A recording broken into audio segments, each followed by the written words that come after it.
Hello friends. So today's our subject is statistics and our topic is collection of data. Let's see.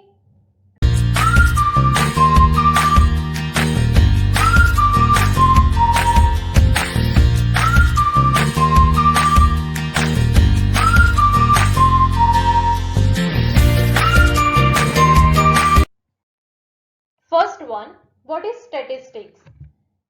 Statistic is quantitative information capable of some meaningful conclusions.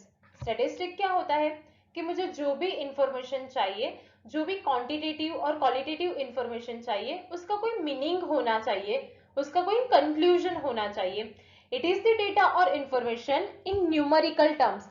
जो भी data मुझे मिल रहा है, जो भी information मुझे मिल रही है, वो न्यूमेरिकल टर्म में होनी चाहिए.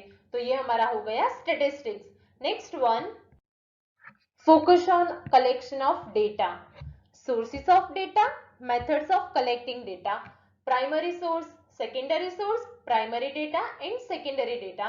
तो primary source क्या होता है कि सपोज मुझे इंफॉर्मेशन चाहिए कि 30 स्टूडेंट्स के फेवरेट सेलिब्रिटी कौन से है, तो मैं डायरेक्टली जाके वो इंफॉर्मेशन ले लूंगी, स्टूडेंट से पूछ लूंगी कि बच्चा आपका फेवरेट सेलिब्रिटी कौन सा है, आपकी फेवरेट सेलिब्रिटी कौन सी है. तो ये क्या हो गया, primary data, that means primary sources. लेकिन सेकेंडरी सोर्स और सेकेंडरी डेटा क्या होता है, तो मैं डायरेक्टली इंफॉर्मेशन लेने के लिए नहीं जा रही हूँ, मैं किसी के पास से इंफॉर्मेशन कलेक्ट कर रही हूँ. 30 स्टूडेंट्स के फेवरेट सेलिब्रिटी कौन से है, वो मैं स्टूडेंट से नहीं पूछ रही हूँ, लेकिन थर्ड पर्सन से सारी इंफॉर्मेशन कलेक्ट कर रही हूँ. तो ये हो गया secondary source and secondary data. तो ये हमारा था collection of data. Sources of data, primary sources and secondary sources. Methods of collecting data, primary data and secondary data. Next one, sources of data. जैसा primary source में हमने देखा, data is collected from the source of origin. मेरा source क्या था कि student से पास से डेटा कलेक्ट करना है, तो मैंने डायरेक्टली स्टूडेंट से पूछ लिया. फर्स्ट हैंड क्वालिटेटिव इंफॉर्मेशन, क्योंकि मैंने डायरेक्टली इंफॉर्मेशन कलेक्ट की है, तो प्राइमरी डेटा और प्राइमरी सोर्स को क्या कहेंगे, first hand qualitative information. Now secondary source and secondary data. Data is collected from agency और organisation. You can rely on this information that already exist. उसमें क्या होता है कि सपोज हमें स्कूल में से कोई प्रोजेक्ट दिया है बनाने के लिए, हमने क्या कर दिया, गूगल में सर्च कर दिया, वेबसाइट में से जो भी इंफॉर्मेशन मिली वो हमने कॉपी कर दिया. तो ये क्या हो गया, secondary sources, that mean secondary data.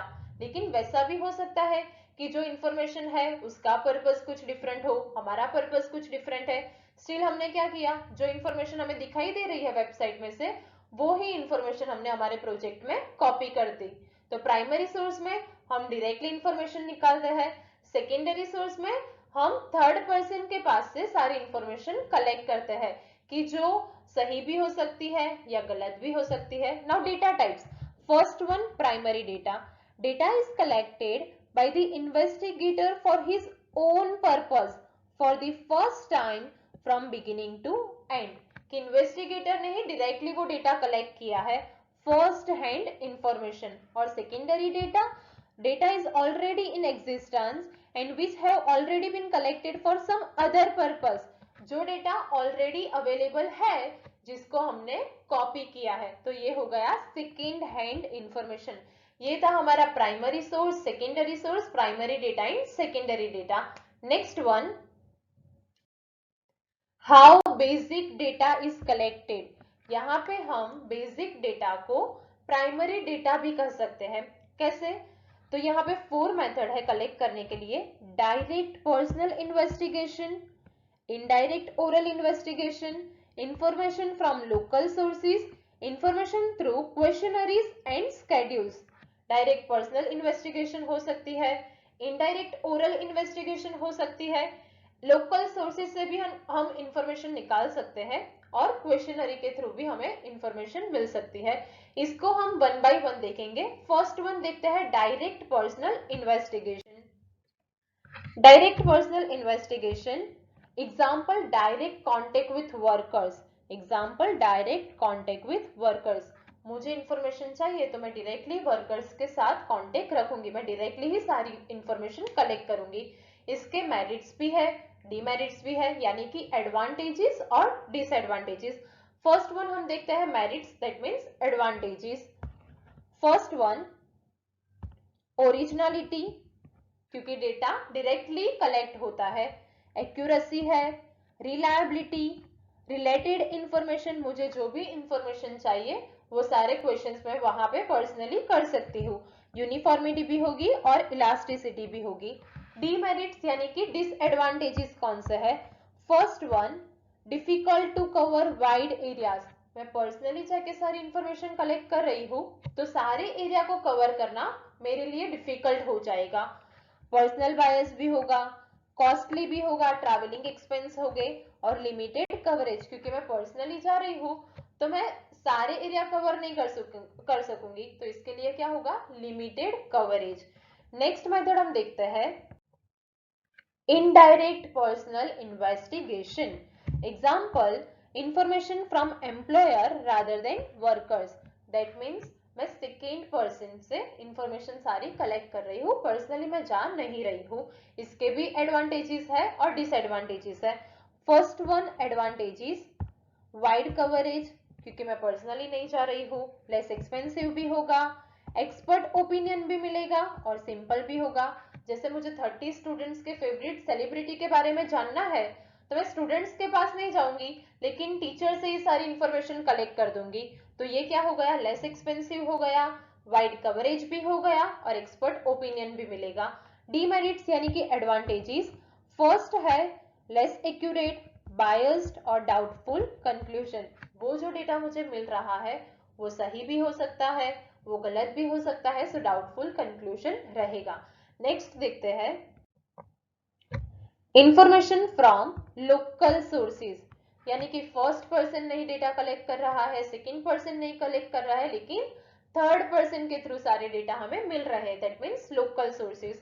First देखते हैं मेरिट्स, इकोनॉमिकल होगा, वाइड कवरेज होगा, कंटिन्यूटी होगी क्योंकि डेटा हमें डे बाय डे मिलता रहेगा, सुटेबल फॉर स्पेशल पर्पस, जो भी पर्पस है उसके अकॉर्डिंगली ही हमें डेटा मिलेगा।